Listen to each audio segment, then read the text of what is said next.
दिखाई नहीं। कहाँ पर थे? कथाक्रम में नारद जी से मुलाकात हुई है। नारद जी ने कहा, माँ आपकी प्रथम गुरु है, आपको आज्ञा दिया है, आपने माँ के वचनों को निभाया है, परंतु बिना गुरु मंत्र के भगवान नहीं मिलते। जो नियम संयम बनाया गया उसका पालन आपको करना ही पड़ेगा। निकल चुके हैं घर छोड़ करके भक्त ध्रुव 5.5 वर्ष की अवस्था में।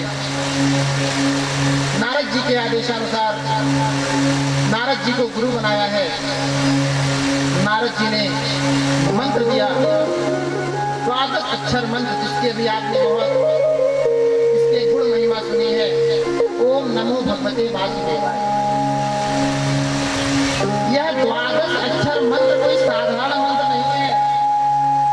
इसी को पाया प्रहलाद ने, पूरी सत्ता हाथ लगी है, और इसी को पा लिया अभी ध्रुव ने। अब देखिए ध्रुव के साथ क्या क्या होने जा रहा है। ध्रुव को मिला है 12 अक्षर मंत्र, 5.5 वर्ष की अवस्था। यह बार-बार इसलिए बोला जा रहा है, यहाँ सभी की अवस्था 5.5 से ऊपर है।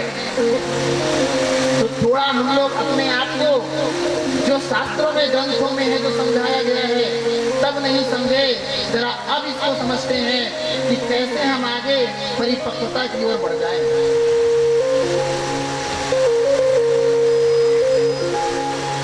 भक्त ध्रुव ने मंत्र का सहारा लेकर के कुछ दिनों तक मंत्र का जाप केवल फल खाकर किया। अगले माह 1 महीने फल खाया। 1 महीने तक इन्होंने केवल कंदमूल का ही सेवन किया, जाप करते हुए। 1 महीने तक इन्होंने केवल जल को ही आहार बना लिया और जल से ही अपने आप को मंत्र में लीन कर दिया। अगले 1 माह केवल वायु का सेवन करते रहे। इतना कठोर तपस्या होगी नहीं उनकी। अगर आज छोटे से बच्चे खाना ना मिले तो रोने लगते हैं। वायु का सेवन किया और मात्र 4 महीने, 5.5 वर्ष की अवस्था है, 6 वर्ष की अवस्था पूरे होते होते भक्त ध्रुव ने चतुर्भुज स्वरूप में गदा, शंख, चक्र, पद्म लिए भगवान नारायण प्रकट हो गए। लेकिन समस्या यह हुई कि जिस समय नारायण प्रकट हुए उस समय ध्रुव अपनी चेतना खो बैठे। कैसा फल रहा होगा, केवल आप कल्पना करके देखिए। भगवान सामने हैं और ध्रुव बेसुध अवस्था में जाग चल रहा है। ध्रुव को कोई भी आभास नहीं हो रहा। भगवान समझ गए कि इस बालक की चेतना चली गई। भगवान ने क्या किया, करते क्या है, अपने शंख से ध्रुव के कपोलों पर, मस्तक पर लगाया है। जैसे भगवान ने शंख को ध्रुव के मस्तक पर लगाया, ध्रुव की सोई हुई चेतना जागृत हो उठती है।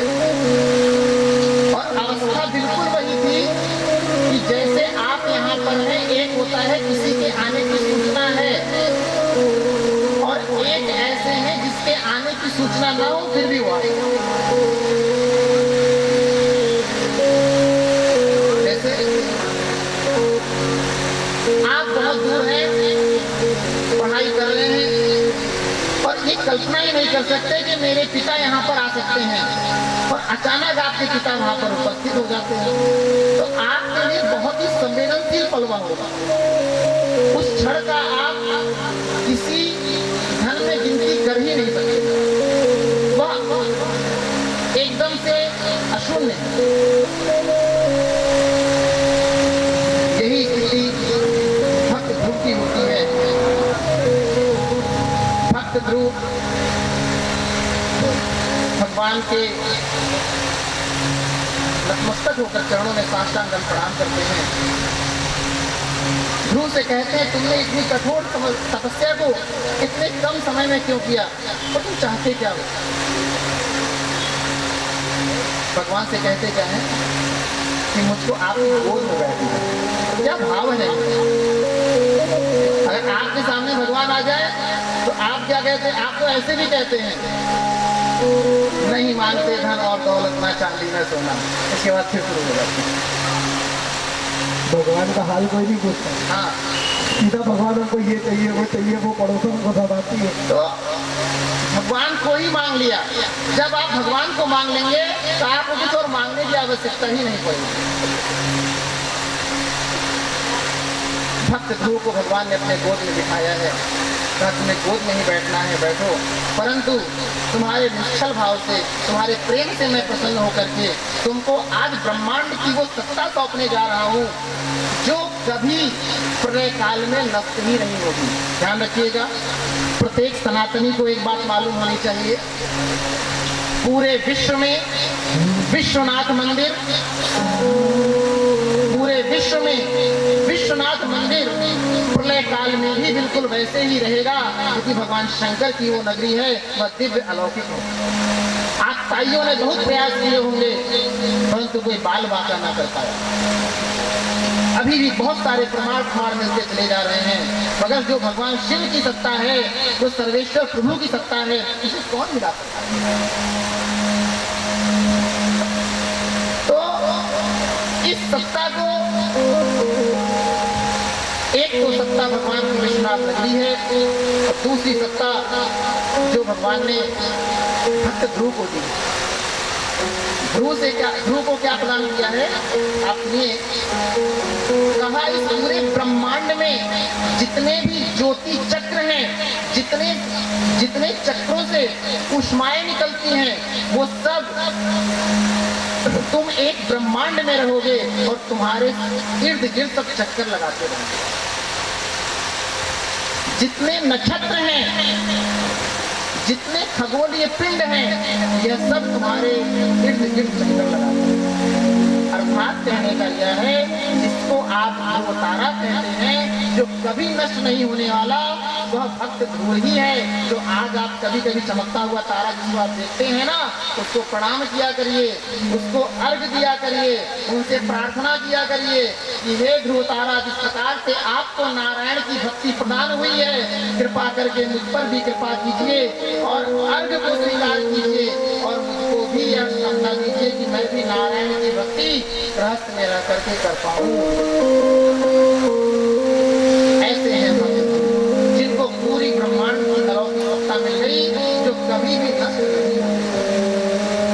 पूरे सर्वेश्वर भगवान की जय, सच्चिदानंद भगवान की। एक बार जय जय श्री राधे। आवाज ही नहीं आ रही है, सब बिना खाए पिए बैठे हैं गुरु जी, इसीलिए इन लोगों की आवाज नहीं आ रही है।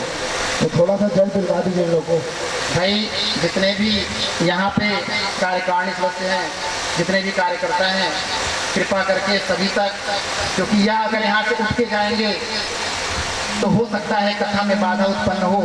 तो कार्यकारिणी सदस्यों से मेरा यह निवेदन है कि आप इन सभी तक जल को पहुँचाने का प्रबंध करें और सब मेरे साथ हाथ जोड़ कर बोले, दुनिया से मैं हारा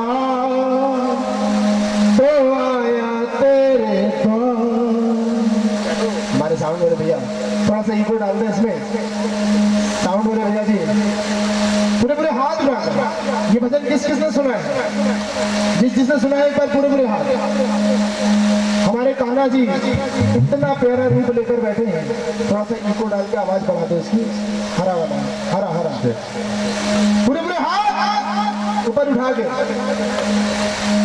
दुनिया से मैं हारा तो आया तेरे पास, ओ यहाँ से जो मैं हारा कहाँ जाऊंगा सरकार। सुना है ना सभी ने? हेलो हेलो पूरे पूरे हाथ हो। दुनिया से मैं हारा तो आया तेरी गाँव, दुनिया से